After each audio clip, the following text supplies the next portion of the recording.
बंदी छोड़ सतगुरु रामपाल जी भगवान की जय हो। सत्साई बहन जी देखो, ये परमात्मा का मार्ग है। आपके पापा, आपके भैया इस मार्ग के नियम कायदे कानून से परिचित नहीं है। वो तो आप लोगों पर उसी हिसाब से दबाव बनाएंगे जैसा एक सांसारिक तौर पर पिता अपने बच्चों पर दबाव बनाता है शादी के लिए। और आप और हमें परमात्मा ने तत्व ज्ञान दे दिया है, हमें परमात्मा ने अपनी शरण में ले लिया है। शरण चाहे नाम दीक्षा के माध्यम से मिले, चाहे संकल्प दीक्षा के माध्यम से मिले, बात एक ही है। और आपकी जो शादी की बात चल रही है, पूजा पाठ करवाने की बात चल रही है, स्टोन वगैरह पहनने की बात चल रही है, बहन जी स्पष्ट रूप से मना करो। बिल्कुल स्टोन और माला तो बहुत दूर की बात है। फिलहाल आप जी ज्ञान आधार तो यही कहता है कि शादी को भी टाल दीजिए, क्योंकि शादी आपके जगत में हो रही है बहन जी। और पहली बात तो माता पिता आपकी अनुमति के अनुसार कोई काम करेंगे नहीं, भक्ति नियमों के अनुसार कोई काम करेंगे नहीं, वहां आपकी मर्यादा खंडित होगी।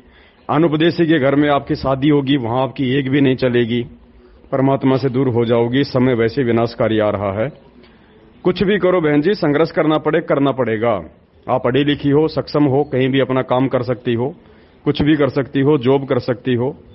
और अब ज्यादा समय की बात नहीं है, 1.5-2 साल की बात है, तब तक परमात्मा आ जाएंगे। परिवार को जैसे तैसे करके आप जी उनको कन्विंस करें कि भाई जब तक गुरुदेव नहीं आ जाएंगे तब तक मैं शादी के विषय में सोचूंगी भी नहीं। ये मेरे जीवन का फैसला है, माता पिता का इसमें कोई रोल नहीं है बहन जी। आपने जीवन जीना है, आगे का आपका भविष्य है, इसलिए आप अपने भविष्य का खुद फैसला करें। जैसे पहले के समय में स्वयंवर होते थे, स्वयंवर यानी लड़कियां स्वयं ही अपना वर चुनती थी, माता पिता उन पे दबाव नहीं डालते थे। तो आप उनको कह दीजिएगा कि अभी मैं शादी नहीं करूंगी और ये मेरा निजी फैसला है, ये मेरा भाई, मुझे शादी के विषय में हक लेने का मुझे अधिकार है, जो कोई जबरदस्ती नहीं कर सकता, चाहे माँ हो चाहे बाप हो। मैं शादी करूं ना करूं, मैं कब करूं, मैं किसके साथ करूं, ये मेरा अधिकार है।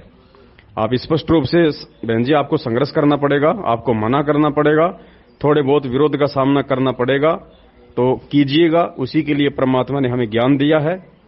और जगत में तो बिल्कुल भूलकर भी शादी नहीं करनी है, क्योंकि जगतकार भगत का तो 36 का आंकड़ा बहन जी।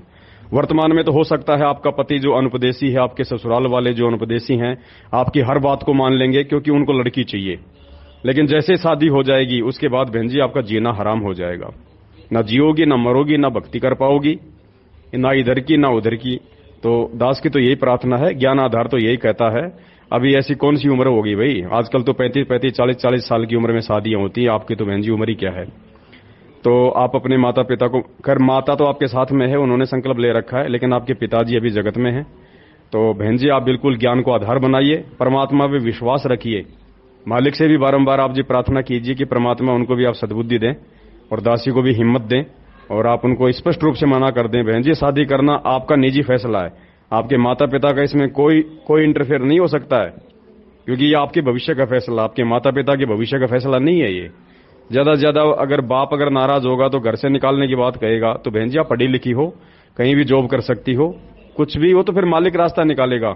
आपको भी ज्यादा टेंशन लेने की जरूरत नहीं है, परमात्मा रास्ता निकालेगा। फिर वो रास्ता चाहे आपके माता पिता को परमात्मा चाहे कन्विंस करे, उनको सद्बुद्धि दे, चाहे आपके लिए परमात्मा कुछ और व्यवस्था करे। लेकिन जगत में इस समय शादी करना बहन जी जहर खाने के समान है। ज्यादा समय की बात नहीं है, 1-2 साल की बात है। सतगुरुदेव भगवान जेल से बाहर आ जाएंगे, उसके बाद उनसे आज्ञा लेके, उनसे अनुमति लेके, और जहां भी हो फिर परमात्मा बहन जी जो है वो दया बख्शेंगे। तो फिलहाल तो दास की यही प्रार्थना है। बाकी देखो बहन जी आपके अपने ज्ञान, अपने विवेक और आपके संघर्ष के ऊपर निर्भर करेगा कि आप जी क्या डिसीजन लोगी। बंदी छोड़ सतगुरु रामपाल जी भगवान की जय हो।